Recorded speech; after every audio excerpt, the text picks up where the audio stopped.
जी अस्सलाम वालेकुम। मैं हूं नज़र अब्बास लंदन से थोड़ा सा बाहर हूं। गाड़ी में आपको बैठा नज़र आ रहा हूं क्योंकि बार्सिलोना का एक चक्कर लगा, ट्रिप लगाया, वहां से घूम फिर के यहाँ पे वापस आए। तो काम भी करना था, तो काम के सिलसिले में सुबह सुबह निकले। तो फिर भी आज का व्लॉग फिर मिस हो रहा था। कल भी आपसे बात नहीं हो सकी, जो कि बड़ी ज़रूरी थी करनी। आपको सारी अपडेट देनी चाहिए थी वहाँ की जो भी हो रही, क्योंकि कॉन्ट्रीवर्सीज बहुत ज़्यादा हैं।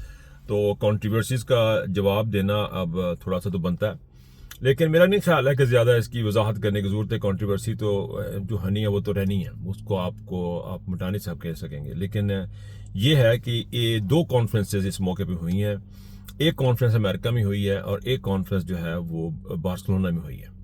इन दोनों कॉन्फ्रेंसेस का आपको मुआवजा जो है ना वो मैं करना चाहूँगा। मुआवजा मैंने क्या करना है जी, मैं सिर्फ थोड़ा सा बताना चाहता हूँ कि वो कॉन्फ्रेंस जो है उसमें जो तकरीर की गई हैं, जिसमें जो हामिद मीर साहब हैं, उनकी एक तकरीर का हवाला देते हुए वकार खान साहब ने एक ट्वीट किया है कि ये एक बरीक वारदात है, हमला है पाकिस्तान की आज़ादी, पाकिस्तान तहरीक इंसाफ पे एक उन्होंने कहा जी बरीक वारदात है। और जो सोशल मीडिया का जो कन्वेंशन हुआ है, पाकिस्तान कन्वेंशन, उसको उन्होंने कहा जी ये पाकिस्तान की पीटीआई पे हमला है।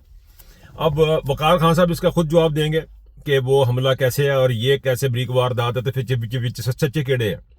उनके ख्याल में दोनों ही गलत हुए हैं। उनके ख्याल में तरीके ये जो ब्रसल्स का जो प्रोग्राम था वो भी वकार खान के ख्याल में गलत है, और वकार खान के ख्याल में जो प्रेस कॉन्फ्रेंस जो वहां पे हामिद मीर का जो बयान है, जो कॉन्फ्रेंस है, वो भी एक बरीक वारदात है। अब हम थोड़ा सा ना मैं इसको देखता हूँ कि ये बरीक वारदात कैसे है। हामिद मीर साहब को हमें पता है, हामिद मीर साहब वही हैं जो कि लाल मस्जिद पे हमले से पहले इनको परवेज मुशर्रफ साहब को, मरहूम को, वो कहा करते थे कि जी इन्होंने चुक दो फटे ते ला दो अगे। लेकिन जब वो हो गया तो उसके बाद ये हामिद मीर थे जो उनके ऊपर बड़ी वो चढ़ाई करते थे। तो ये हामिद मीर का एक किरदार का हिस्सा है कि वो कभी इस तरफ छलांग लगाते, कभी उस तरफ छलांग लगाते हैं। तो ये उनके किरदार का हिस्सा है। तो इस बात का ये मेरा ख्याल सबक है वकार खान के लिए कि इस बात को समझे कि ये क्या है। जहां तक बात है इनकी उस कॉन्फ्रेंस में, अमेरिका वाली कॉन्फ्रेंस में कौन कौन लोग आए, कौन कौन बैठे, पीटीआई के कौन कौन से लोग गए और क्या क्या बातें हुई, ये तो आप लोग ही जज करेंगे, आप उसको सुनेंगे। मेरे पास इतना टाइम ही नहीं जाने का उसमें। लेकिन मैं जो ये बताना चाह रहा हूं कि ये जो नौजवान लड़के खड़े हुए हैं, इनका आप किरदार देखें किस किस्म का। सबसे पहले जो इसको लीड कर रहा है वो है अलादीन। अलादीन की पोजीशन ये है जी कि मैं जितना उसको समझाऊं, वो रिगार्डलेस अपनी किसी बात के तहरीक इंसाफ का कोई है या नहीं है, इमरान खान के साथ खड़ा है या नहीं खड़ा, वो इस चीज को नहीं देखता। उसके ज़हन में जैसे कोई चीज आती है कि ये मजलूम है, उसके साथ खड़ा रहता है। महारंग बलोच के साथ जिस तरह उसने साथ दिया, पश्तूनों के साथ, ड्रोन हमलों के खिलाफ, he is very clear in his concept. उसने यहां तक उसकी एक वीडियो भी वायरल कर रही, गर्दिश कर रही है, जिसमें उसने कहा जी कि इमरान खान साहब जो काम कर रहे थे, हम इमरान खान साहब को साथ देते रहे। उसका यह हरगिज मतलब नहीं है कि हमें इमरान खान की मुखालफत करनी चाहिए। वो कहते थे इमरान खान तक अपना मैसेज पहुंचाना चाहिए था, हमें यह बताना चाहिए था कि यहाँ सर आपने गलत किया, यहाँ पे आपने ठीक किया, ये हमें उनको बताना चाहिए था, जो कि हमने नहीं बताया। यहाँ पे गलत हो रहा है, यहाँ पे सही हो रहा है, बताना चाहिए। उसका ये मतलब नहीं है कि वो मुखालफत कर रहा है। मैं अलादीन को कोई डिफेंड नहीं करना चाह रहा, ना मैं उसकी वकालत करना चाह रहा हूँ, वो लोग जज करेंगे आने वाले वक्त में। लेकिन मैं सिर्फ ये बताना चाहता हूँ कि मैं उस पर भरोसा करता हूँ। मैं उमर राज पे भी उतना ही भरोसा करता हूँ, आशर पे भरोसा करता हूँ, मैं अलादीन पे भरोसा करता हूँ। मैं जितने भी वहां पे लोग थे, अहमद अली खान था, अली ज़ैनी पहुंच सका, वो था, ऐसा जितने लड़के, उनको मैं उनकी बातें सुन के इनको भरोसा करता हूँ। और मेरा दिल ये गवाही देता है कि मैं इन लोगों को जानता ज्यादा नहीं कि मेरे रिश्तेदारी हैं, लेकिन मेरा दिल गवाही देता है कि ये जो नौजवान, ये जो हमारे बच्चे हैं, ये जो लोग सामने आ रहे हैं, ये इमरान खान की काज को नुकसान नहीं पहुंचाएंगे।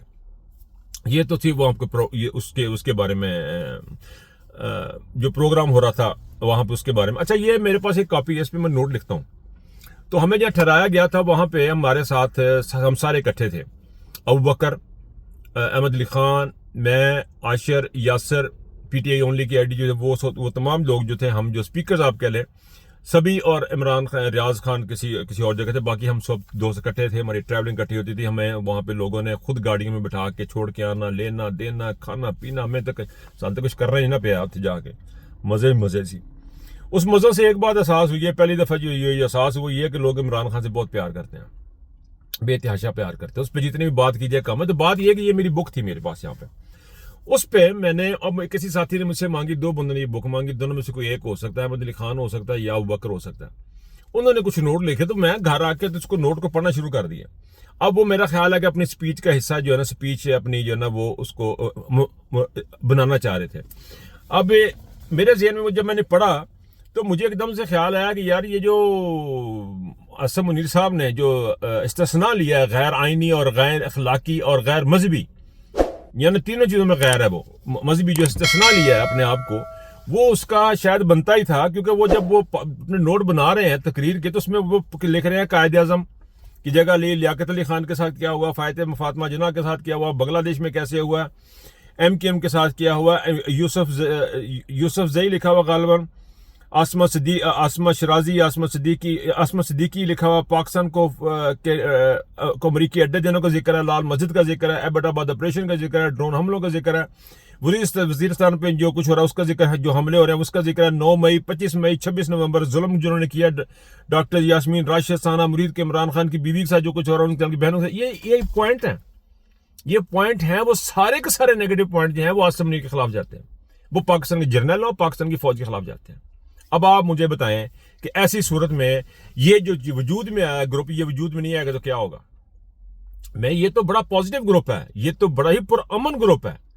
یہ جو ایک دم سے وجود میں آیا, ہم نے پاکستان سٹڈیز بنائی تھی تو اس پہ شاید اتنا اللہ گلا نہیں بنا, کیونکہ وہ اس میں بہت سارے ٹک ٹاک اور ویک لوگ سوشل میڈیا کے بندے ڈیجیٹل ایکٹیوسٹ نہیں بیٹھے تھے اس پلیٹ فارم پہ, سٹیج پہ سارے ڈیجیٹل ایکٹیوسٹ بیٹھے ہوئے تھے.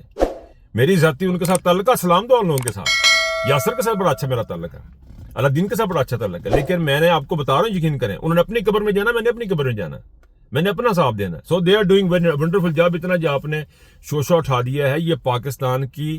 خیر میں بات کر رہا تھا, بات پھر دائمی ہو جائے گی کہ جو یہ وجود میں آیا, یہ جو معارضے وجود میں ایک چیز آئی ہے, ایک گروپ سامنے آیا, ابابیل کے نام سے آیا, یہ آپ خدا کا شکر ادا کریں, یہ پرامن لوگ ہیں.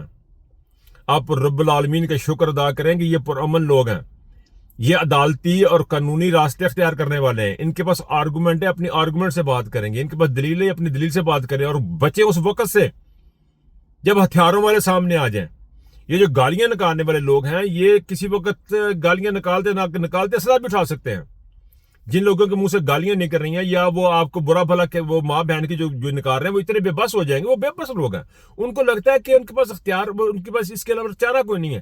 لیکن یہ جو لوگ ہیں, ابابیل جو گروپ ہے, یہ میرے جیسے جو لوگ ہیں, یہ سمجھتے ہیں کہ ابھی تک گفتگو سے بات ہو سکتی ہے, احتجاج سے بات ہو سکتی ہے, وہ پرامن احتجاج سے بات ہو سکتی ہے. لیکن کچھ ایسے بھی لوگ ہیں, اور جب وہ گروپ وجود میں آ جائے گا یا معارضہ وجود میں آ جائے گا, یا کوئی الذوالافکار بنتی ہے, یا کوئی ایسی چیزیں بننے شروع ہو جائیں گی, یا آپ نے ان کو جو ایک مذہبی جماعت کو جس طرح کے لوگوں کو آپ نے قتل عام کیا ہے مریدکے میں, جس طرح اسلام آباد میں قتل عام کیا ہے, تو کوئی بڑی بات نہیں ہے کہ ایسا گروپ وجود میں آ جائے کہ جو آپ لوگوں پہ بھی اسی طرح کے حملے کرے جس طرح کہ آپ کر رہے ہیں, اسی طرح گولیاں چلائے جس طرح آپ چلا رہے ہیں. اس وقت سے بچنے کی ضرورت ہے. میں جو لوگوں کو جذبات دیکھ رہا ہوں, جو میں چیزیں دیکھ رہا ہوں, میں اپنے ویلاگز میں, اپنی باتوں میں, اپنی جگہوں پہ میں بات کر رہا ہوں. ہم پرامن لوگ ہیں, یہ جو ابابیل والا یہ پرامن لوگ ہیں, ہم لوگ پرامن ہیں. مجھے بڑا ہونے کے ناطے جگہ زیادہ دیتے ہیں, یا تعلق کی وجہ سے یا کیا بھی ہے, لیکن ان کا ہمارا ایک ہی کنیکشن, ہمارا روحانی کنیکشن ہے. تمام لوگوں کا سوشل میڈیا کا ہم تمام لوگ روحانی کنیکشن, اور یہ بڑی خوش آئند بات ہے کہ تمام پرامن لیگل راستے اختیار کرنا چاہتے ہیں, پرامن پروٹیسٹ کرنا چاہتے ہیں. آگے جس طرح ٹائم گزرے گا آپ کو چیزیں پتہ چلیں گی. لیکن اس وقت صورتحال یہ ہے جی کہ عمران خان صاحب کو 3 ہفتے ہو گئے ہیں ملنے نہیں دیا جا رہا. عمران خان کو اس وقت مائنس کرنے کی کوشش کی جا رہی ہے. میں نے پہلے بھی ایک ولاگ کیا, آج پھر یہ بات کرتا ہوں. عمران خان کا میسج موجود ہے کہ مجھے مار دیا جائے یا مجھے گرفتار کر لیا جائے, آپ لوگوں نے اس نظام کو قبول کرنا. عاصم منیر یہ بات اپنے پلے میں لکھ لے, اپنے بچوں کو بتا دے, اپنے دائیں بائیں ساری دنیا کو بتا دے. تم جتنا مرضی استثناء حاصل کر لو, وہ سارے کا سارا اس دنیا تک ہے. تمہیں قیامت والے دن کسی چیز کا استثناء نہیں ملنا, انلیس کو پارلیمنٹ سے لا پروو کروا لو کہ جس میں آپ کو قبر کے میں فرشتوں سے بھی استثناء حاصل ہو جائے اور دنیا جہان میں آپ کو استثناء ہو جائے. یہ جو ہے اس کا اور کوئی راستہ نہیں ہے. میں آپ کو حتمی طور پہ بتا رہا ہوں, اور پنجاب کی عوام کو اب یہ غیرت دکھانی پڑے گی کہ اب وہ باہر نکلنا, آپ کو باہر نکلنا پڑے گا, احتجاج کرنا پڑے گا, پرامن احتجاج کرنا پڑے گا. پاکستان آپ کو بلاک کرنا پڑے گا, پاکستان بند کرنا پڑے گا. 3 ہفتے ہو گئے عمران خان سے کوئی ملاقات نہیں ہے. کسی کو کچھ پتہ نہیں ہے کہ عمران خان کے ساتھ کیا ہو رہا ہے, کیا نہیں ہونے جا رہا. آپ کی کانفرنسز ہو رہی ہیں, آپ کے ساری چیزیں ہو رہی ہیں, اور ہم لگتا ہے یوں ہے کہ بڑا سخت لفظ ہے آپ نے ذہنی طور پہ ایکسیپٹ کر لیا. اگر پاکستان تحریک انصاف کے تمام ایم این اے पाकिस्तान तहरीक इंसाफ के तमाम एमपी अगर 2-2, 3-3, 4-4 महीने जेल में चले जाएं तो कोई क़यामत नहीं आ जाएगी। सारे के सारे अगर गिरफ्तारियां दे दें तो कोई क़यामत नहीं आ जाएगी, या सारे के सारे पकड़े जाएंगे तो कोई क़यामत नहीं आ जाएगी। लेकिन एक चीज जरूर होगी कि पाकिस्तान उससे आजाद हो जाएगा और पाकिस्तान की आवाम आजाद हो जाएंगी और आप भी फिर इंशाल्लाह जेलों से बाहर होंगे। ये काम अब होना ही होना है और कोई रास्ता है ही नहीं आप लोगों के पास, ना हमारे पास। और अबाबिल की जो एक चीज मुझे अच्छी लगी है वो ये लगी है, पहले हम के को लेके, पहले हम का फिक्रा, पहले मैं का फिक्रा जो लेके सामने आए हैं वो बड़ा इंपॉर्टेंट है। आप तमाम पंजाबियों को, आप तमाम पाकिस्तानियों को ये यकीनी बनाना है कि खान साहब के लिए अभी आपका एहतजाज जो है वो किसी डी चौक में नहीं होना चाहिए, पाकिस्तान बंद होना चाहिए, अडयाला जेल के बाहर होना चाहिए और पाकिस्तान बंद होना चाहिए। ये वो जगह है, अडयाला जेल वो जगह जहां पे प्रोटेस्ट करना है। पाकिस्तान की एम्बेसीज दुनिया भर में वो जगह जहां पे आपने प्रोटेस्ट करना है। आपने जाकर कोई लाल चौक में जाकर जलसा नहीं करना है, आपका टारगेट पाकिस्तान के एम्बेसीज होना चाहिए। पूरी दुनिया भर में पाकिस्तान के एम्बेसीज के बाहर एहतजाज होना चाहिए। नंबर 1, पाकिस्तान में पूरा पाकिस्तान ब्लॉक होना चाहिए। पाकिस्तान में और कोई रास्ता आप लोगों के पास नहीं बचा, पुरअमन तौर पे सारी दुकानें बंद, सारा कुछ बंद। इसके अलावा आपके पास कोई रास्ता नहीं है। आसिम मुनीर ने पाकिस्तान को बॉइलिंग पॉइंट पे पहुंचा दिया हुआ है। या तो उबलते उबलते खुश्क हो जाएगा ये पतीला, तो या फिर इसका कोई नतीजा निकलेगा। ये अब आप लोगों ने फैसला करना, हमने फैसला करना है, इस कौम ने फैसला करना है। ये पाकिस्तान की आजादी की जंग है, कोई छोटी मोटी लड़ाई नहीं है। अपना बहुत ख्याल रखिएगा। अल्लाह हाफिज।